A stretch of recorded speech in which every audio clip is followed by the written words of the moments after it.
what I found in my research is that there's a series of qualities that self-made millionaires have. If you have these qualities, your success is virtually guaranteed. And if you don't have these qualities, the qualities are learnable. Point number one is that all business or sales skills are learnable. All financial skills are learnable. If you can drive a car, you can learn any skill. If you can drive a car, you can learn the skill. Now, number two is you're probably only one skill away from doubling your income right now. You're probably only one skill away from setting yourself on the road to becoming a self-made millionaire. That turns out to be the case for almost everyone. And then I discovered that all people who are successful are excellent at what they do. You know the old question they asked Willie Sutton, the bank robber, why do you rob banks? He said, well, that's where the money is. Well, being in the top 10% is where the money is. So what you have to do is you have to pay any price and make any sacrifice to get into the top 10% in your field. So make this decision to get into the top 10%. And let me tell you what changed my life. Here I was struggling in my late 20s, and I learned this. It was a breakthrough thought. Is that everybody's in the top 10% started in the bottom 10%. Everybody who's doing well was once doing poorly. Everybody who is at the top of your field today was once not even in your field at all and didn't even know it existed. What that means is that if you're willing to pay the price and work hard and make the sacrifices, you can get into the top 10%. Now, how long does it take? It doesn't take a week or a month. Most people are really impatient. And to achieve mastery in your field takes 5 to 7 years. People say 5 to 7 years. Geez, I'll be 5 to 7 years older before I start enjoying the big rewards. Well, how much older will you be in 5 to 7 years anyway? Now, here's an important point. Are you ready? The time is going to pass anyway. The time is going to pass.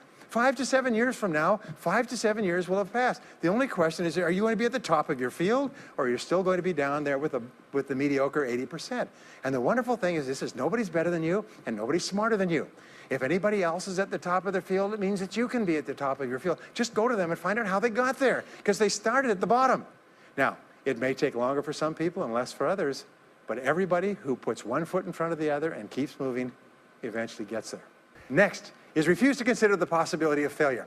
It's the most amazing darn thing is that the fear of failure is the greatest single obstacle to success in adult life. And it's not failure itself, because each one of you is a professional failure. Each one of you has failed over and over and over again. Isn't that true? All of us fail. All human beings fail over and over. 9 out of 10 things that we try don't work out the way we expected.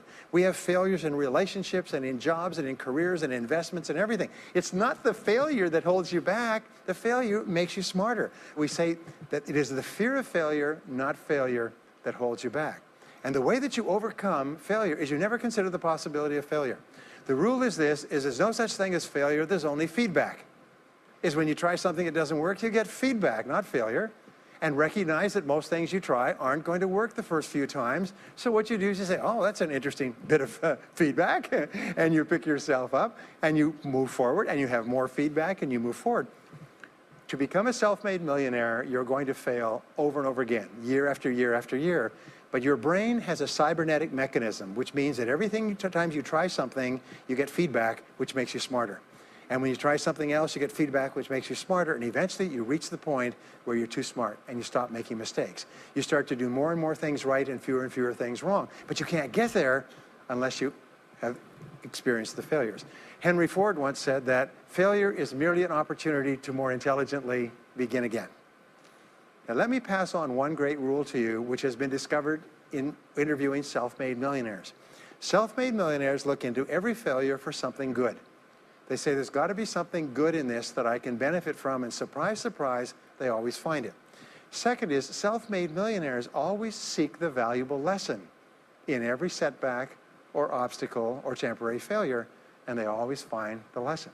Now, what do failures do? Failures whine and cry and think about what they've lost and blame their problems on someone else. Successful people say, what can I learn from this that will make me smarter next time? And my promise to you, those who seek find, is that if you go looking for a valuable lesson in the biggest problem that you're facing today, you'll always find the lesson.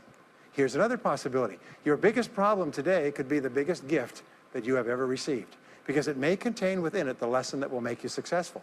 If you stop thinking about what happened and who's to blame, and you start looking for the gift within your problem, sometimes it can transform your life.